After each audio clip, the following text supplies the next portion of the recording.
танымал актер Азамат Сатыбалды баласы туралы жан сырын ақтарды.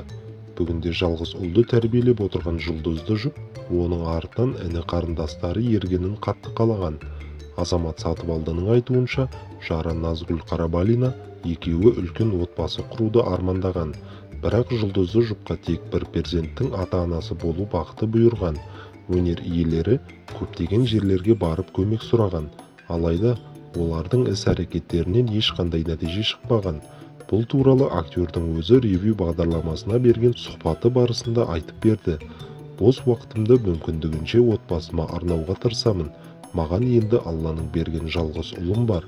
Мүмкіндік бола қойған жағдайда баламның қасында болуға тырысамын. Бірге жүруге, бірге сырласуға тырысамын. Қолы бос болса, бірге алып жүремін.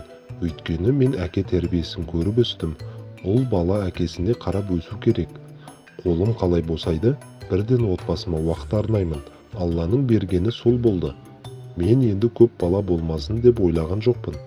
Біз қаладық соны. Бармаған жеріміз, баспаған тауымыз қалмады. Барлық жерге бардық, көрдік те.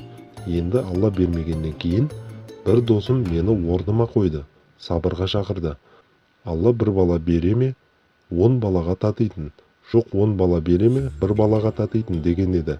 Сол досымның сөзінен кейін сабыр сақтап, Алланың берген бір баласына тәубе деп отырмыз, деп ағынан жарылды актер. Оған қоса өнер иесі жақында ғана ұлына өкпелеп қалғанын да жасырмай айтты. Өнерге жақын емес, қандай мамандық иесі болатынын білмеймін. Дипломат ұнайды деп қояды. Бірақ өткенде мені ренжітті.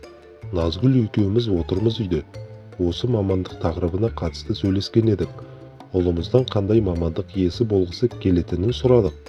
Ол біресе дипломат, біресе анау, немесе мынау боламын деді. Сосын ештеңе болмай бара жатса, актер бола саламын дейтіні бар емес пе?